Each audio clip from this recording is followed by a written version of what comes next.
Hingo kirathie na mbere miarahũko ya muthenya wa ũmũthĩ na kwoguo nĩ tũgũkorwo tũgĩethana na riboti yo kahinda gatarĩ kũnene. Ngũririkanie kwaranĩria naniĩ nĩ njĩra citiganĩte, no mbere ya tũthiĩte na mbere reke twambe tũcenjie ikinya hanini, tũgũcokereria riboti yo kahinda gatarĩ kũnene. Na minista wa ũgitĩri wa thĩinĩ Profesa Matuura-ini arĩ mbere ya kamĩtĩ ya mbunge ya mwanya ya Senate na ĩrĩa ĩkoretwo ĩgĩtindĩkĩrĩria kũrĩhwo kwa andũ arĩa mahutirio nĩ tharĩkĩra ya bomu mwaka-inĩ wa 1998 na ito cia wĩkinaĩ iria ciarongorairie ũbarũthi wa Amerika gũkũ bũrũri-inĩ. Kamĩtĩ ĩno nĩ hingo ĩrathiĩ na mbere thĩinĩ wa cikaro ici, na rĩu reke tũthiĩ tũthikĩrĩrie ĩmwe kwa ĩmwe marĩa mareyumĩria. Geographical position, including our close proximity to Somalia, which has been unstable. By that time, it had been unstable for more than 8 years. Corruption also was responsible because, as I have said, the main suspect of that attack was not a Kenyan, but they had acquired a Kenyan identity document through corrupt practices which were aided by public officials who were serving at that time. Our borders being porous, which has been a problem for a long time, was another reason why we were attacked. The issue of insecurity occasioned by the influx of masses of refugees in the 1990s, which started in the early 90s, is another reason. Lack of technology in our border control, which we have addressed, as I'm going to demonstrate just now, and we continue to upgrade our border control systems. We also admit that, unfortunately on this occasion, and perhaps in a few others, there was intelligence, a lapse in the intelligence system. And this is just to show that we must continue to invest in our intelligence systems, because on this occasion, clearly there was a lapse or failure of the intelligence system for an attack of this nature to have occurred. And it's not unique in Kenya. We've just seen what has happened in the Middle East just last week. Even the best intelligence systems in the world do fail sometimes. But we have learned from the experience of 1998 to improve on our intelligence system. Of course, lack of coordination, for the reasons which I gave earlier on, which is that before 1998, security agencies were operating in silos. The police will do their work as police. And even the police, you'll have administration police, you have the regular police, and they have no critical relationship. You have the DCI, that time known as CID, but they have no relationship with NIS. So information perhaps which could be in the hands of NIS, there was no framework to have it shared across board to enable the police of any formation or any other agency to act. And that has been resolved, as I am going to demonstrate in a short while. Honorable Chair, therefore,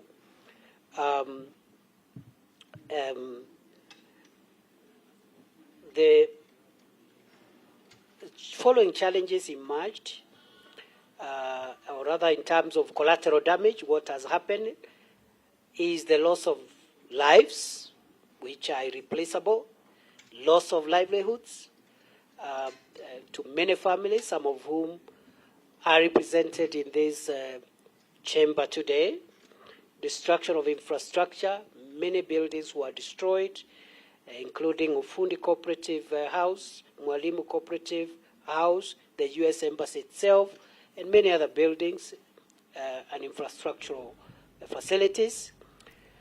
Acio nĩ Profesa Matuura-ini agĩgĩtarĩria ũrĩa thirikari ĩrathiĩ na mbere na gũthing'ĩrĩria arĩa othe mahutirio nĩ bomu, nĩ tharĩkĩra ĩyo ya bomu, megũkorwo makĩrĩhwo oro ũndũ ũmwe, na ningĩ ũkĩarĩrĩria ũhoro wĩgiĩ thirikari mũbango wayo wa gũtũma maabithaa ũgitĩri kũrĩa bũrũri-inĩ wa Haiti.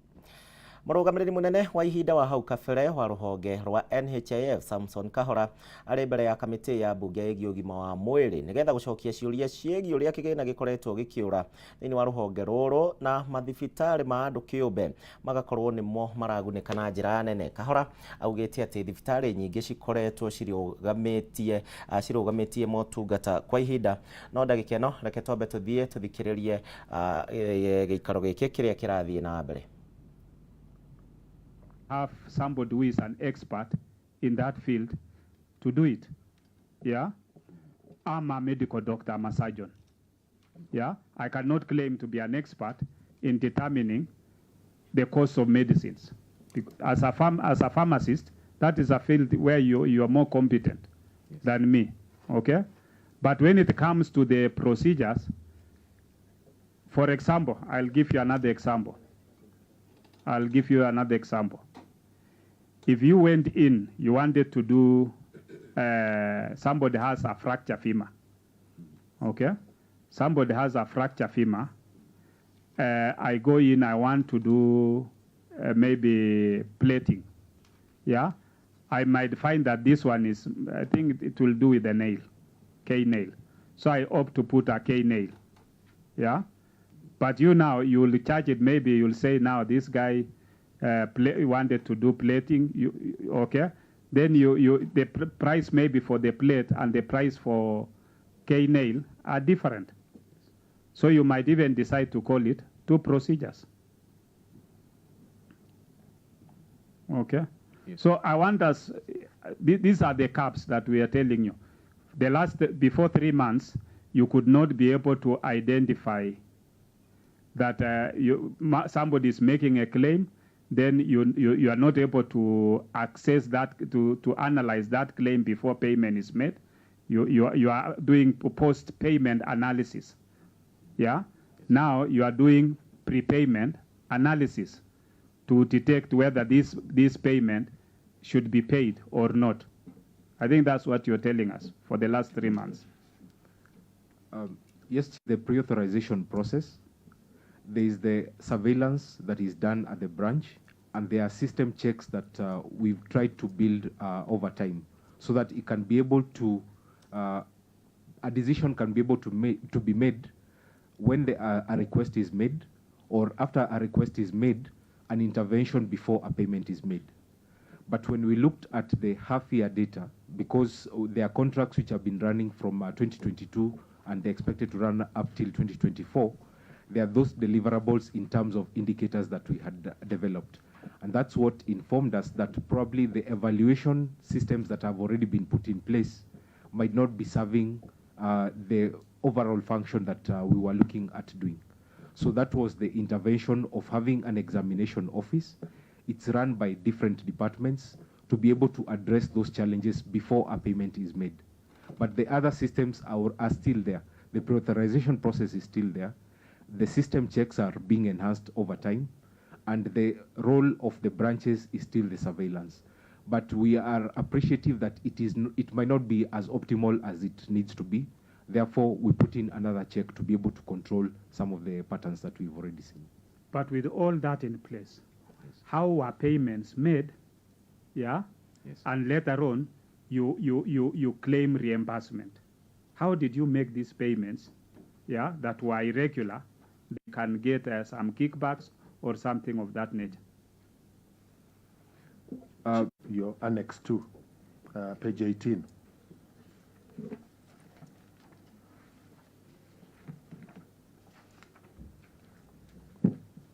And as you get there, I'm reading for you paragraph 4. As 2nd July 2019, 68,445 batches of claims totaling Kenya shillings 6,047,346,705 were listed as pending payments. On November 7th, 2019, an assessment of pending claims provided 64,394 batches totaling 5,236,745,578 as pending claims. A team of quality assurance officers was tasked to visit high-volume branches without QAs to clear the pending. a report by the team documented that the system was regurgitating claims, and in some instances, up to 6 times. This is in November 2019. Then you come to say an audit report dated July 2020 confirmed the same and recommended recovery of the monies paid. In So multiple claims. This is in 2019, 2020. Yes. How do we have a recurrence of the same in 2022, 2023? Yes, there are systems which are there, and that's why we were able to identify that there was this gap at that time. So it keeps being enhanced every other time. And one of the plans that is there is full digitization, so that it can be able to reduce the aspect of the errors within the system and also any manipulation. But since we have not gotten there, we rely on the data to make some decisions and to keep adding checks until we get to our ultimate. Aya na tucenjie ikinya na guku thirikari ya Kenya Kwanza igithie na mbere na guthingata a Kenya makorwo makiriha magoti niguo kugacirithio heani wa motungata na uthii wa na mbere. Ruhonge rwa ungania wa igoti guku bururi-ini KRA ni rwambĩrĩirie guthomithia muingi bata wa kuriha magoti. Ihinda-inĩ oro riu ruhonge ruru ningi ni ruritie muingi uria uri na mathire maruo kwiyumiria na kuriha kuona ni mahetwo mweke wa gukorwo makirikia gukorwo makiriha mathire maria mothe menamo. Wanjari wa Kariuki mwandiki witũ kuma kũrĩa kaunti-inĩ ya Naikuru na nĩkuo mĩhang'o ĩno ya gũthomithia andũ ĩrathiĩ na mbere. Nĩkuo ndĩrenda tũthiĩ ĩmwe kwa ĩmwe. Wanjeri Gaithĩka, tũmenyithie ũrĩa mũingĩ ũramũkĩra ndeto ĩno ya KRA. Waikoro kiwandikire thiini wa mucii munene wa Naikuru kuria ruhonge rwa kungania mugoti ni ruo KRA rukioete ikinya ria kwenda gukorwo magithomithia muingi kana raia uhoro wege mainie na kindu maraikorwo magita tax amnesty kana kuoherwa kwa magoti maria andu matarihite na ihi kumana na mathomo maya akinya ni marakiurio mayumirie na njira nene ihi mathie na mbere na gukorwo magiuka thiini wa wabici cia KRA citiganite ihi nigetha magikorwo makirora marihi maria mabati kurora kana fine iria manaikorwo nacio nigetha makorwo magituika akuoherwo kuringana na turakirwo ni maabitha yani ati ni kuoherwo magikorwo makioherwo ihi marihi maya kana mathire maria mothe mena ruhonge ruru rwa KRA nigetha makianjiririe thabari njira. Na nikio gicimo thirikari ya Kenya Kwanza ni thirikari gikoretwo iri muhari-ini wa mbere gukorwo igithingata ati magoti ma guku bururi-ini no marathi na mbere na gukorwo makirogotwo na njira iria yagirire, na hihi magakiuga ino no ta njira imwe ya gukorwo makirehe ndugu yao na Kenya hakuhi nigetha gutigirira ati andu ni makorwo makiriha magoti mao na nigetha bururi wa Kenya ugithi na mbere na gukorwo wina wiyathi wa gukorwo ukituruta matungata mao. Hita guteka hinda tukorwo tukinyitanira na munene wa ruhonge rwa KRA thiini wa Rift Valley yagikorwo agitwira niki gitumite makorwo makianjia mutaratara uyu na hihi itanya riao ni riku. Labda tuanze na jina lako na tuambie haswa kwa nini mumeamua kuanza hili jambo la msamaha kwa Wakenya. Asante sana Kameme. Kwa majina ni Alice Kipto, Regional Coordinator for KRA in South Rift, na tumekutana mji mkuu wa Nakuru na wanahabari wote katika Nakuru tuweze kuwaletea ujumbe mkuu kutoka KRA about the tax amnesty. Tax amnesty, we are talking about kusamehewa the debt and penalties and interest. Wakenya wote ambao wako na debt na KRA, kama utakuja mbele utaweza kusamehewa 100% of all the penalties and all the interest. Hii ni kwa ajili ya kueneza compliance to tax, and there are goodies for KRA to get more people compliant. Kwa hivyo kila mtu ambaye akona ndeni na KRA akitokelezea wakati huu mpaka wakati wa June 2024 utaweza kupata msamaha wa penalties zote kwa taxes zote, iwe ni VAT unjalipa na umepata penalties hata kwa wanafunzi ambao wamepata penalties kwa sababu hawanja file return, hiyo penalties yote tunawatolea.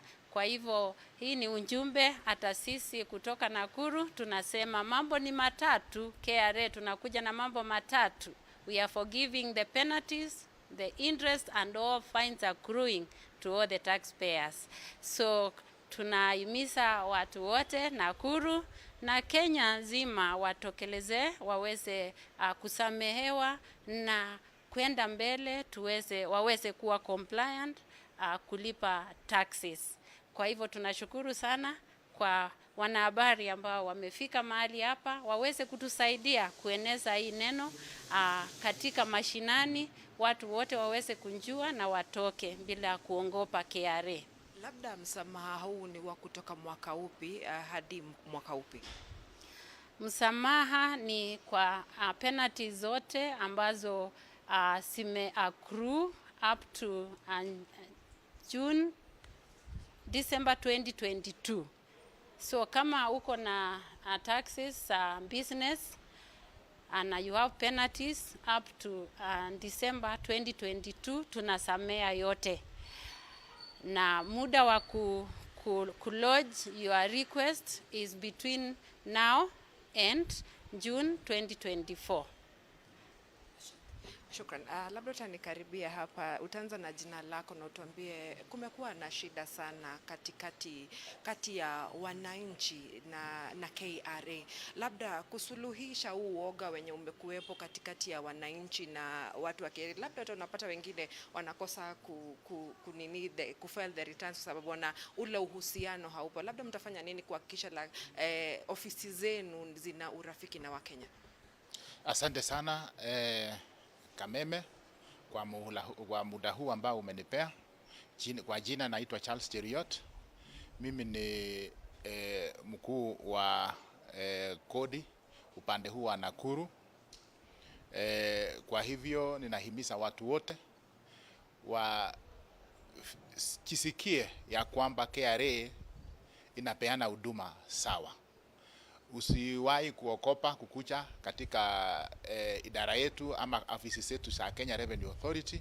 Ukiwa na shida lolote, tafadhali tunakuhimiza uje upate kujieleza, na sisi kama wanadamu tuko na utu ya kusikiza mambo yako, kusikiza taabu yako, na tutakusuluhishia yale yote ambaye tutaweza katika uwezo wetu. Na kwetu pande hii ya Nakuru na Kenya nzima, ofisi zetu siko huru. Ukiwa na shida lolote, tafadhali usiokope, kwa sababu ukiokopa kodi ama shida lako katika idara yetu ya kodi itaendelea kuwa. Na ukikuja utueleze shida lako, tutapata kusuluhisha yale yote. Sasa ofisi zetu tunajua ya kwamba kuna watu wengi na ni hii ambao wako na taswishi ya kwamba ukienda Kenya Revenue Authority wataenda kukupea penalty ama kukuwekea ushuru mingi kuliko ambalo wewe unaweza kulipa. Hapana, la hasha. Hapa Kenya Revenue Authority ni watu ambao wamekuwa train mzuri, tuko na uwezo na tuko na training ya kutosha ya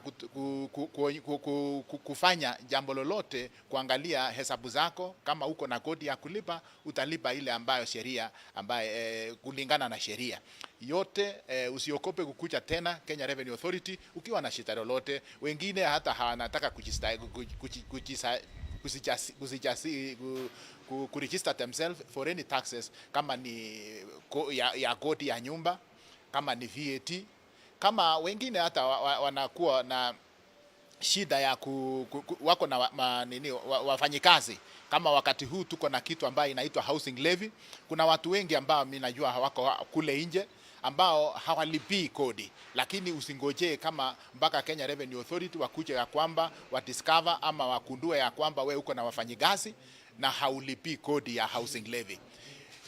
Kulipa housing levy ni rahisi sana. Lazima tu utaenda kujisajili, hata hautakuja Kenya Revenue Authority kujisajili, lakini kwa kompyuta yako Kwa simu yako unaweza kujisajili hapo na ulipe housing levy. Sisi kama Kenya Revenue Authority tumesema ya kwamba tunataka kuletea wewe huduma mahali popote uliko, kama kwa simu yako, mahali hata ukiwa kwa nyumba yako utakuwa unaweza kuhusiana na kukuja kwetu ama kupata huduma zozote kwa Kenya Revenue Authority, kwa sababu kazi zote tumeweka digitalization. Ukitaka kujisajili unaenda kwa simu, unaenda kwa kompyuta yako na unajisajili mahali popote uliko. Na kwa hivyo asante sana.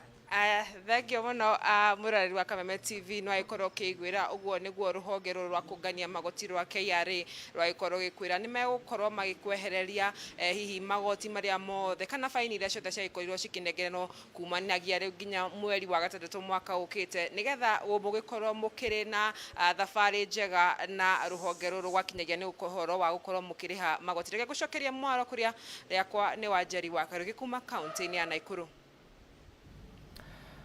Nagetha Wanjeri kuma kaunti-ini ya Naikuru horo wigie urihi wa magoti na githomo kuri muingi ni waigua andu ni maroherwo uguo ngikorwo na mathiri no wonane nao mere ha ni ndaremereirwo mutikindekere.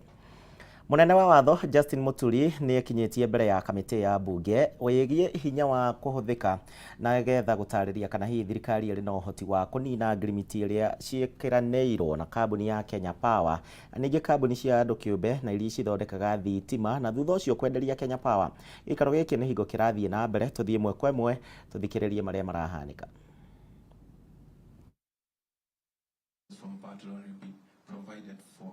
When you're considering cost of compliance and administration cost, there are risks that VAT will be charged in these pertinent sectors like manufacturing, agriculture, and that will make investment in these sectors a bit expensive and may deter people from investing in these sectors. Again, looking at it from exemptions that were provided from a consumer perspective, where we are trying to protect some consumers to make some of these things affordable.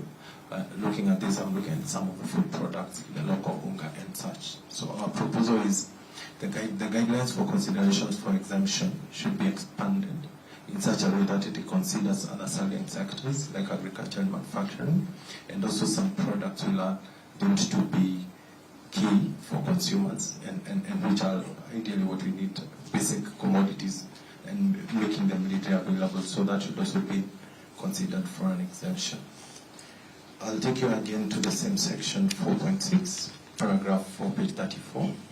And here we're looking at the proposal of having a single general rate for VAT. And our proposal is the deletion for this provision to allow for multiple general rates.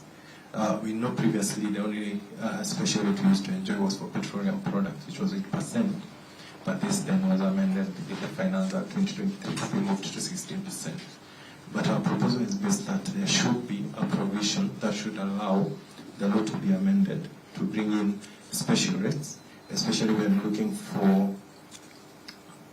to reflect economic conditions, like when now we are talking about inflation and how the dollar is behaving. We're seeing that some of these commodities that are subject to a standard rate of 16% may be expensive to the local mwananchi. And again, looking for unforeseeable circumstances. We had COVID-19 came in, where we noted that some commodities needed to be bought and acquired in bulk, the masks. Again, if there was no provision to have these commodities under special rates, then it would have been detrimental having them at a general rate. We are talking about Russia and Ukraine crisis. We now have Israel and Hamas crisis. So we are saying if you only have a single general rate without a provision to cater in for unforeseen circumstances, then it might be detrimental when such circumstances that are unforeseen arise. I know we have heard about the El Nino that are supposed to come in. Are we prepared in case then there are floods that we might need them to provide for certain items to be at a better rate for them to be readily available to deal with this natural crisis? I know here we are not prone to earthquakes, but we have seen what is happening to the region where it's prone to earthquakes. So we are proposing for is a provision should be there that in case unforeseen circumstances requires a special rate to be provided for VAT, then it should be anchored in the national tax policy. The last item on VAT is provision, also same section, but paragraph 8. where they are proposing for all imports, whether goods or services, Charles. Aya, riboti iyo muri wa Kameme TV jitikiria be tutore thiini wa kahinda gaitu ga guikiria the tabarira-ini ya Ndurumeni Matuura-ini na ngakihoka no rathie na mbere na kwaraniria hamwe na ithuĩ. Facebook ya Kameme TV Kenya kana Twitter @Kameme TV Kenya, Facebook yakwa ni ya Gishimo Joseph kana @Gishimo Joseph 1. Tuthie na mbere na kwaraniria.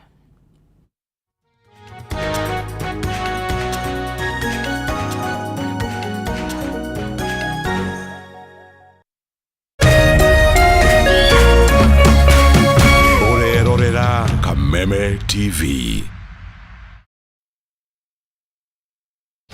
Identify yourself. Listen up, ladies and gentlemen. Oya mzito. Wewe, hebu kam nikuplug. Niko na ile kitu imebamba kila mtu kutoka Maslay Queen wote hadi wazae. Hii kitu ni noma kuruka. Kitu kali itakupeleka dunia ingine. Hii stuff ni kama magic. Ni wewe tu umebaki mse. Hapa utaweza kuexperience EPL yote. Magame haziwezi kupita na pia unaweza pata ma statistics manze. Na bado kuna ma movies, series, soaps, cartoons na documentaries. Na kama wewe ni msichana like ma podcast, live radio, DJ mixes na hata live television, hapa uko sorted. Na unajua ni aje? Ni sare. Ni sare kabisa. Download the K24 Plus app upate free premium shows bila kesi. Stream premium content popote ulipo. K24 Plus. Come nikuplug.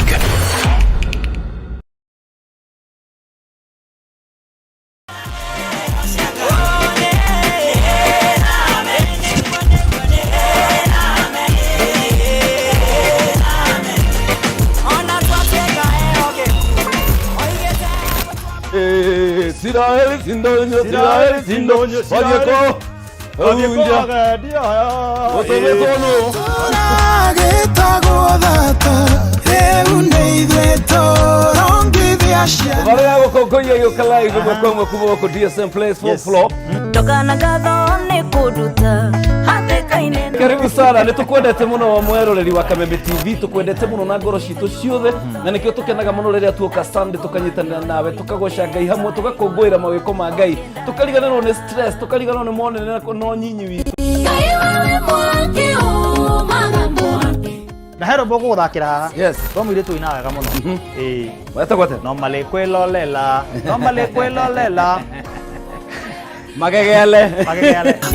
Urathimwo nĩ mũthenya ũrĩa ndatwarirwo kanitha-inĩ ngĩrwo kwĩ Ngai ithe mwana na roho mũtheru.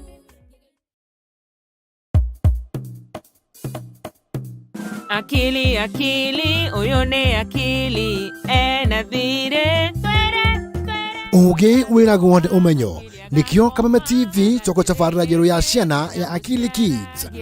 Akili. Rĩu ciana ciothe nĩ cikuhĩrĩrie nĩguo tũthome tũganikie meciria. Enyera gunea gĩciko gĩciko. Na tũcanjamũke kĩrĩu na Akili Kids. Ibuku sukuru. O mũthenya wa Jumamothi kwa bidhaa 3:30 cia rũcinĩ gũkũ kwa Kameme TV, mũthĩgi wa rũrĩrĩ. Akili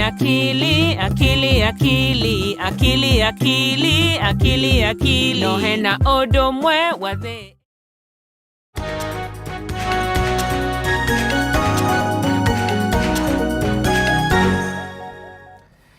Ndĩrakena muno nĩ ũndũ ũrĩa tũtwaranĩte hamwe thĩinĩ wa tabarĩra ya Ndurumeni Matuura-ini harĩa hothe ũratwĩrorera kona ciothe cia bũrũri wa Kenya. Nĩ ngatho nĩ ũndũ wa gwĩtĩkĩra gũcagũra televisheni ya Kameme TV. Tũthiĩ na mbere.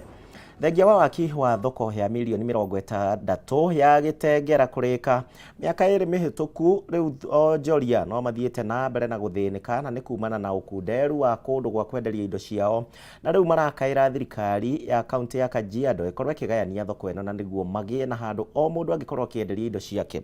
Mwandĩki witũ Christine Musa nĩwe mwandĩki witũ kuma kũrĩa Kajiado, ndĩrenda tũnyitanĩra nake. Musa, geithĩka mĩarahũko ya ũmũthĩ, tũmenyithie nĩkĩ kĩarĩire kĩngĩ ũhoro wĩgiĩ thoko ĩyo. Thegio gecimo nĩ ndageithĩka mũno na ũmũthĩ tũrarĩrĩria thoko ya Kitengela kũrĩa tũgũkorwo tũkĩaria na onjoria arĩa makoretwo magĩkaya ũhoro wĩgiĩ thoko. Nĩ thoko ĩrĩa yambirio gwakwo nĩ thirikari ya kaunti ya Kajiado na thoko ĩno ya milioni 60 nĩ yarĩkire mĩaka ĩrĩ mĩhĩtũku.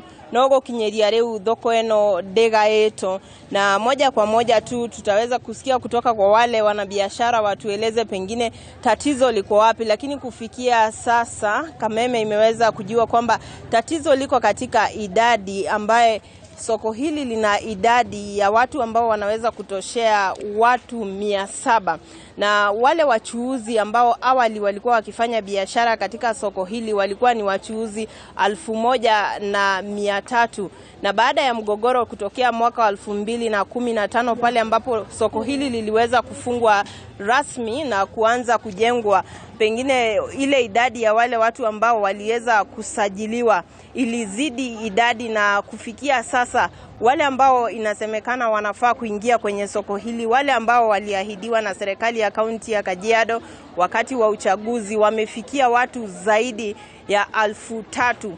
Watu ni zaidi ya 3000 ambao waliahidiwa na serikali ya kaunti na majina yao kuchukuliwa kinyume na ile idadi ambayo majina yao iliweza kupelekwa kotini mwaka huo wa 2015 ya 1300 na kwa sasa hivi inasemekana kwamba serikali ya kaunti imekuwa na changamoto pengine jinsi ya kufungua soko hili. Watafunguaje soko bila mtafaruku ukizingatia kwamba ahadi walizotoa na watu ambao waliweza kuwasajili ni wengi kuliko nafasi za soko ambazo zimefunguliwa.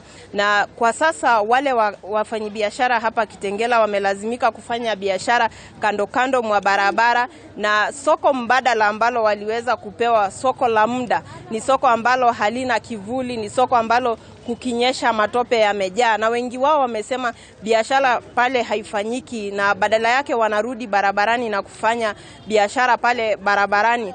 Pia kuna ile changamoto ya wale wachuuzi wa kando kando mwa barabara, wale wanaitwa hawkers. Pia serikali ya kaunti ya Kajiado ilikuwa imeahidi hao ambao kawaida wanafanya biashara kando kando mwa barabara ambao ni watu zaidi ya 1000 kwamba watapewa nafasi katika soko hili, na hao wanauza kando kando mwa barabara idadi yao ikawa imezidi pia nafasi ambazo ziko katika soko hili ambalo kuna wale walikuwa wakifanyia biashara kwa soko hili. Na kwa sasa niweze kuwashirikisha baadhi ya wafanyabiashara tu watueleze masaibu yao. Karibia kaka, abiana maretwa maku otwire hihi thina wiko gukinyiria riu. Maretwa makwa njitagwo Maciri na ndi muhuri wa biashara thoko ino ya Kitengela, na nitukoretwo na thina muingi muno ni tondu wa kuruta biashara, ni tondu wa gukorwo ni twendirwo ni twakirwo thoko kundu guku na iri ha thutha witu, na nginya riu tutire twahota tugairwo thoko, na nitukoretwo twithinika muno tondu no ngirora mubangire wa uria tukoretwo tukibanga indo haha ni handu hena thina muingi muno ni tondu wa gukorwo hena ukunderu. Uguo ni turahoya na njira ya gitio tuhote kuhingurirwo thoko niatha tuhote gukorwo tukiruta wira na njira ĩrĩa yagĩrĩire. Sasa iwapo mvua ambayo imetabiriwa kunyesha pengine itaweza kunyesha, hiyo inamaanisha nini kwa wafanyabiashara wa hapa Kitengela wa sokoni, tukizingatia kwamba tunaona ile mbinu ambayo mnatumia kujikinga jua pengine ni magunia? Ni tugukorwo na thina muingi muno gũgĩtuĩka mbura ĩyo ĩratuĩka nĩ kura, ni tondu tutire nginya kundu mai kuria mbura yatua kura kuria mai mariumagira, na nginya haria twendagĩria tutikoragwo ati na mabati undu tukota kugitirwo kuma kwi mbura. Uguo ni twana tugukorwo na mahinda moru muno, koguo nikio turahoya tuteithio ni thirikari ino ya county government ya Kajiado.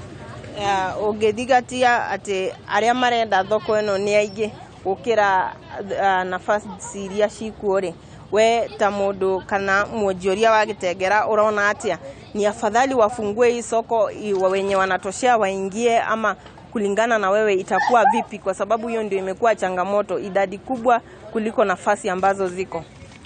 Thoko ino ina wari munene muno na wakota ukuwa na andu aingi. Kiria ikite ni gwakwo yakitwo na njira njuru, uguko no hage na mubango mwegega muno makiria gukira uyu turona huthiritwo haha, thoko ino no hote ukuwa andu aingi. Uguo thina ti andu, thina nĩ mũbangĩre wayo ũrĩa makoretwo makĩbanga ũhoro wa wĩra wao. Viongozi wamekuwa hapa mara kwa mara na wanawaahidi kwa miezi miwili soko litafunguliwa, kwa miezi miwili soko litafunguliwa, na kwa sasa halijaweza kufungua. Pengine yule anakutazama ambaye ni kiongozi wa kaunti ya Kajiado na wamekuwa wakitoa ahadi, ungependa kumwambia nini?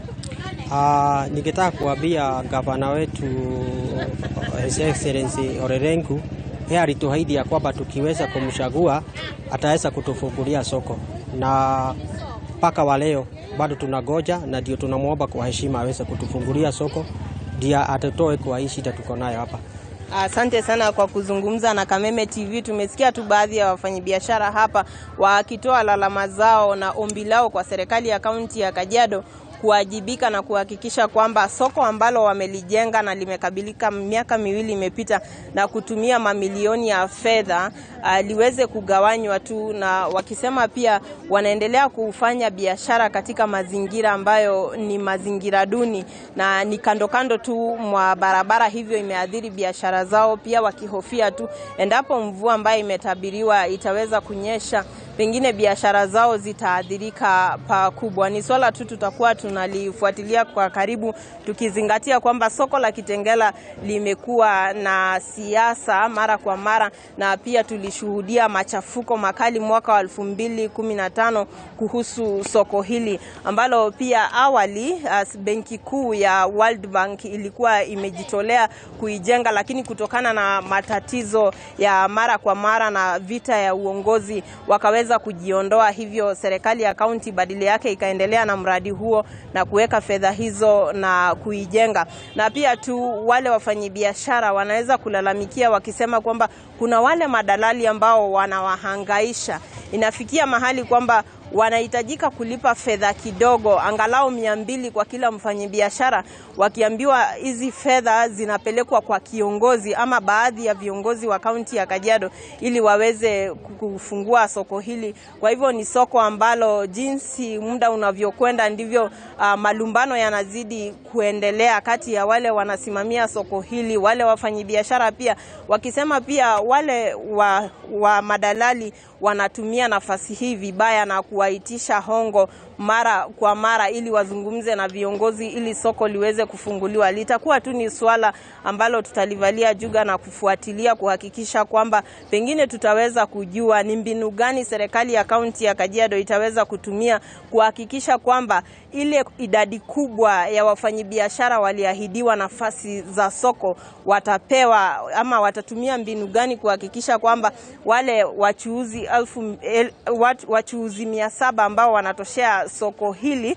watapata nafasi. Na je, wale ambao waliahidiwa kutokana na ahadi za siasa kwamba watanufaika na soko hili pengine wataweza kusaidiwa vipi kupewa mazingira ya kufanya biashara?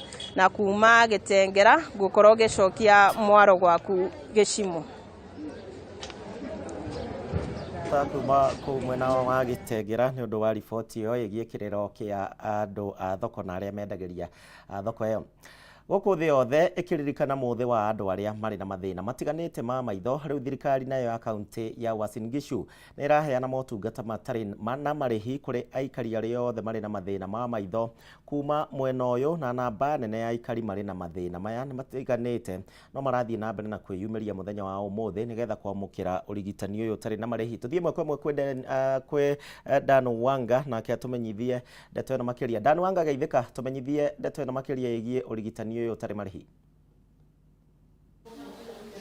No wega muno Gĩcimu ndĩ kaunti ĩno ya Uasin Gishu kuria andũ aingĩ muno meyumĩrĩtie nĩguo mahote kũrorwo maitho, tondũ andũ aingĩ muno mena thĩna wa maitho, na mũthenya ũmũthĩ twĩ thibitarĩ ĩrĩa ĩkũrĩa metaga mashinani kana Matuura-ini thĩinĩ wa kaunti ĩno ya Uasin Gishu nĩguo maũndũ maya mathiĩte, na nĩ ũndũ wa gũkenia andũ muno tondũ to nginya tũthiĩ thibitarĩ nene nĩguo tuone kuona maũndũ maya ma kũrorwo maitho, uguo maũndũ maya mathiĩte nginya kũrĩa icagi-inĩ, na ndĩna ũrĩa ũrũgamĩrĩire thibitarĩ ĩno ahote gũtwĩra. Karibu sana Cheserek, uweze kutuambia siku ya leo ni mambo gani ambayo mnaweza kufanya katika kaunti ama katika hospitali hii ya Huruma? Asante sana. Kwa majina naitwa Cheserek Richard, ambaye anasimamia hospitali hii. Siku ya leo ni siku ya macho ulimwenguni, na kama hospitali ya Huruma Sub-County Hospital tumealika wananchi kuja kuhudumiwa, kuangaliwa kwa macho, shida zozote ambazo wako nayo. Kwa hivyo siku ya leo tunapeana elimu ya mambo ya macho, tunapeana matibabu ya bure kwa watu ambao watakuwa na shida ya macho, na tumealika watu wote kutoka sub-county zote 6 za Uasin Gishu. Kwa hivyo vile tunajua macho ni muhimu, kwa sababu sisi wote ambao tunaona viumbe ambavyo vimeumbwa na Mungu katika dunia, na tunaona ni vizuri mtu awe anaona mahali anaenda, awe anatumia macho yake vizuri kusoma, na wakati mwingine tunakuwa na shida ambayo hatujui na tunaendelea kuteseka kwa shida ya macho, ili tunajua kwamba hospitali inaweza kusaidia wakati umeenda kuona daktari. Kwa hiyo siku ya leo tunasema na waizani wetu Operation Eyesight kwamba tumealika watu wote Uasin Gishu na kaunti zingine kwamba Huruma tunapeana matibabu ya bure ya macho. Hii kazi tulianza jana na tutaendelea mpaka kesho. Na target sana vile tumeambiwa, pia tuna target drivers ya magari ya pikipiki wote, kwa sababu watu wanavumilia kwa muda ili wako na shida. Asante. Kwa hivyo daktari, uweze kutuambia na wewe pia ni ugonjwa gani ya macho ambao umeweza kukabiliana nayo sana katika hospitali hii? Asante sana. Kwa majina ni Samson Keitany. Mimi ndio nasimamia hospitali ya I-Unit ya Huruma Sub-County Hospital ambao iko Uasin Gishu County. Jinsi mjuavyo kwamba hii siku muhimu sana ya World Sight Day, na ni siku ambao tunajaribu kueleza watu wetu kwamba ni muhimu sana kutunza macho yetu, kwa maana bila macho huwezi fanya kazi yoyote. Na nataka niseme kwamba ni muhimu hata hawa wajue kwamba ulimwengu mzima watu wengi wanakuwa na shida ya macho. Data inaonekana kwamba watu 2.2 billion wako na shida ya kuona mbali na kuona karibu, na 1 billion. Kwa hiyo tunajaribu kueleza watu kwamba kuna jinsi ambayo tunaweza kurekebisha ama kutunza macho yetu ili tuzuie ubofu, na kwamba Huruma I-Unit magonjwa ambayo tunazidi kuyaona zaidi, watu wanakuwa na shida ya allergy. Hiyo allergy sasa watu wanakuwa na shida mingi sana. Unakuta watu wengi wanakuwa na shida ya kuchikuna, shida ya kutoa na machozi, na tunaeleza kwamba ukiwa na shida kama hiyo lazima akuje Huruma. Huruma ndio utapata matibabu ya kutosha. Huruma ndio mahali utapata madaktari wataalamu wenye wamehitimu, na tunafunza kwamba mambo ya kwenda kwa chemist bila kuona daktari kukakua chenye uko nayo kwa macho ni kitu cha kusikitisha sana. So tunaonya wananchi kwamba ukiwa na shida ya macho, enda kwa daktari mwenye ameenda training ya hiyo kazi, so that kupaya dawa ya kutosha, dawa yenye inatosha hiyo ugonjwa.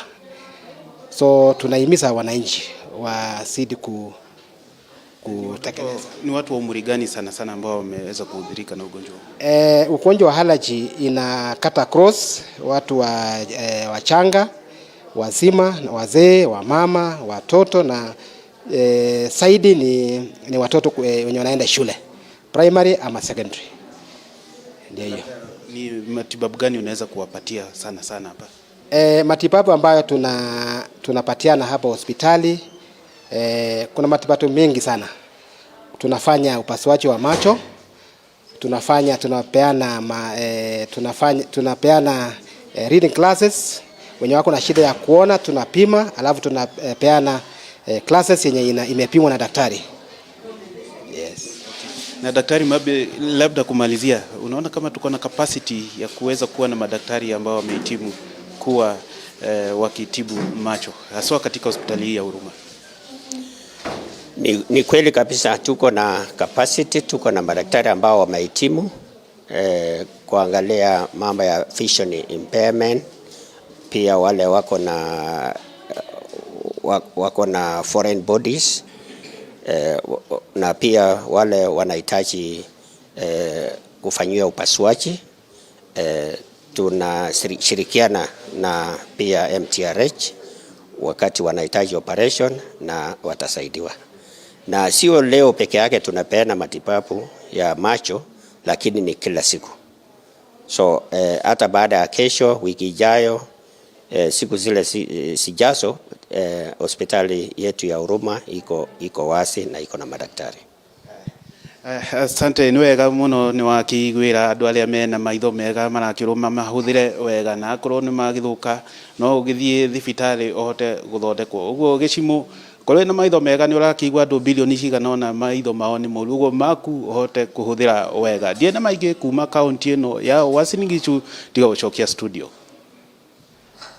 Aya, nĩgatho Dan Wanga kuma kũrĩa kaunti-inĩ ya Uasin Gishu, na kuma hau tũthiĩ nginya kũrĩa kaunti-inĩ ya Laikipia kũrĩa rũhonge rwa wonjoria thayati oro ũndũ ũmwe na ũgendi thĩinĩ wa thirikari ya kaunti ya Laikipia nĩ matabanĩtie mathomo kũrĩ onjoria na ahũri a biacara anini na nĩguo kũmanyitithania na rũhonge rwa KEBS arĩa mekũrora na kũhĩtũkia wagĩrĩru wa indo ciao iria marathondeka. Onjoria aya nĩ matanyĩtwo gũkorwo magĩetha anyiti itemi angĩ na nĩguo gwethera thoko indo cia iria cirathiĩ na mbere na gũthondekwo.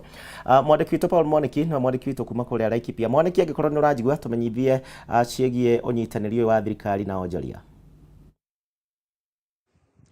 Thengio muno gicimu ndira kwamukira na njira njega na otoguo wa gwetania ati kaunti ya Laikipia nĩ ikoretwo ikiambĩrĩria ahonjoria anini na mwarimu thiru nĩ kũrakorirwo gũkĩrugũrio kĩganda kĩnene kĩrĩa gũkorwo gĩakwo mwena wa Rumuti nĩguo kũgeria kuongerera thogora kana kuongerera value ya indo iria ithondekagwo nĩ andũ a Laikipia. Na ĩmwe kwa ĩmwe nĩ ũndũ wa mathomo maya tũkorwo tũkĩnyitanĩra na chief officer wa ũhoro wĩgiĩ wonjoria nĩwe Samuel Njuki, tũtarĩrie hihi nĩ maũndũ marĩkũ mũkoretwo namo na nĩ kĩĩ gĩtũmĩte mũrehe mathomo maya kuona atĩ onjoria nini matikoragwo makimenya maundu megie KEBS na riu mukarehe ginya KEBS guku niguo kumathomithia kwiriria. Thank you muno. Matuura-ini Njuki wa Mahiga na ni chief officer wa trade, tourism na cooperative development Laikipia.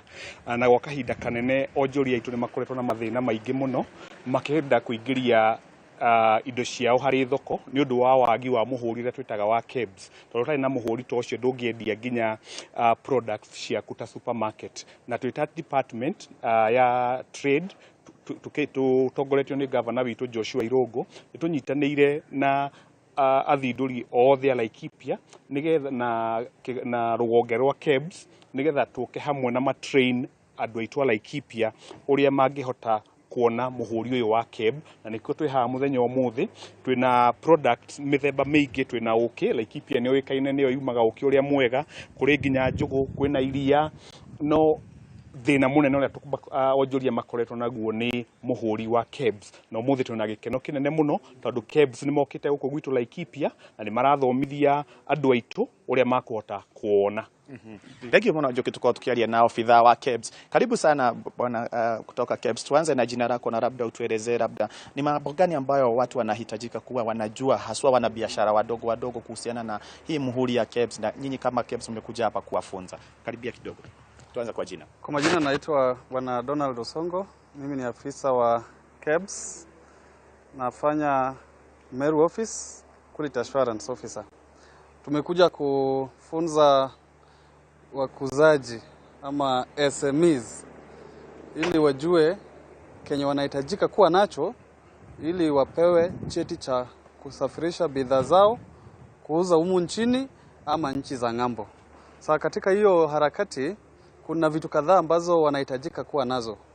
Mwanabiashara anahitajika kuwa na cheti cha kujiandikisha kama mwanabiashara, iwe ni ya kampuni ama ni ya biashara ndogo ndogo ama ni cooperative ama CBO, na pia jiandikishe na Kenya Revenue Authority, that is KRA, na wanatuletea hayo cheti mbili na tunawapatia fomu ya kujaza ili tuwasaidie katika hiyo harakati ya kupata cheti cha kuuza bidhaa zao kwa soko.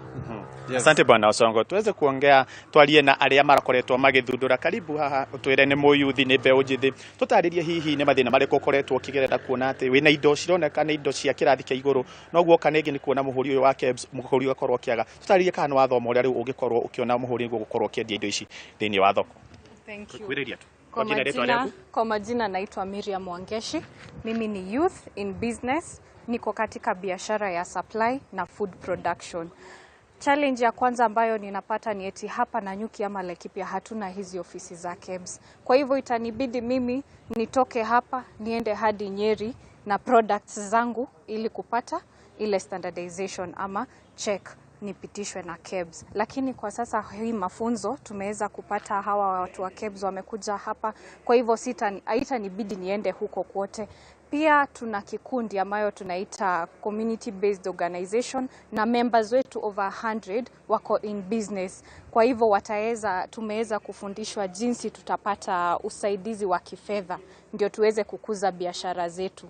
Kwa hivyo ni shukrani kwa Laikipia County Government kwa mafunzo haya tumeweza kupata leo. Asante Wangeshi. Tukao tukiaraniria na Mama Godho Uji Mix no yokoretwo hihi muhari-ini wa mbere thiini wa biashara no ndari akorwo na kanya ga kumenya uria ngiona muhuri uyu wa KEBS. Hihi Mama Godho twire urutite wira miaka igana na mathomo momuthi makorwo magikuruta ki kana ni urona to guthie na mbere na wonjoria waku thiini wa mutu wa ucuru?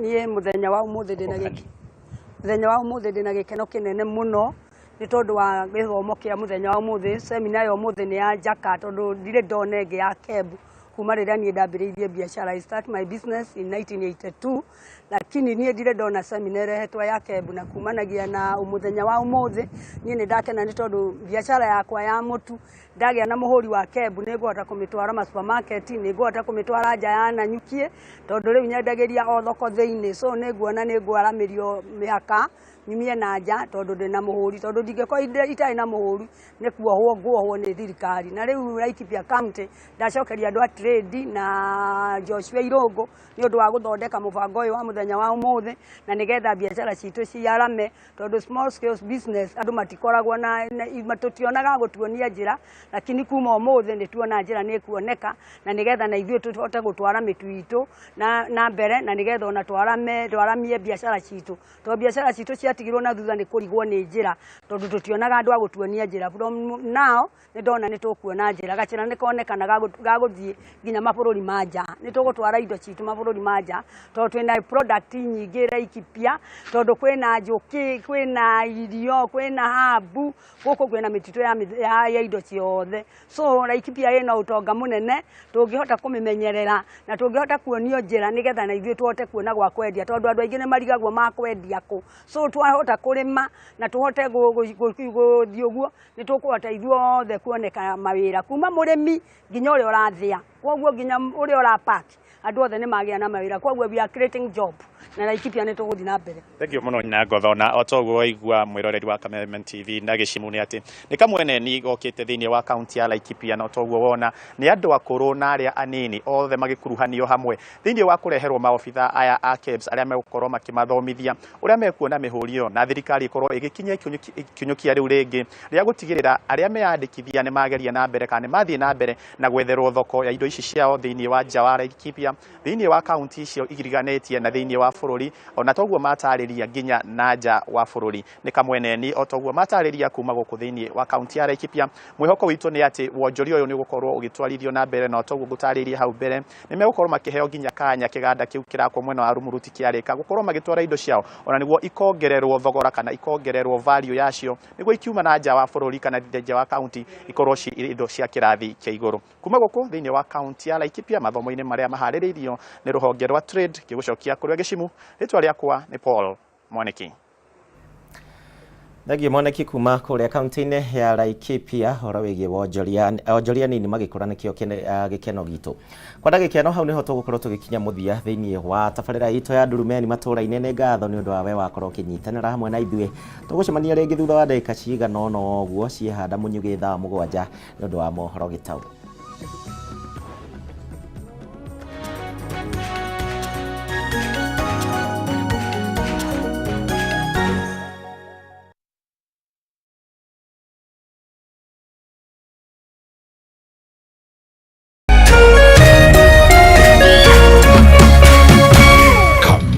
TV muthegi wa rũrĩrĩ.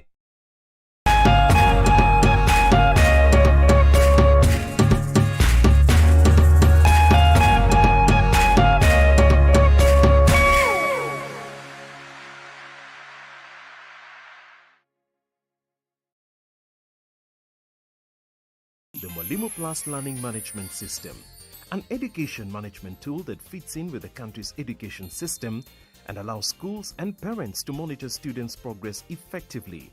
From tracking and reporting to providing resources,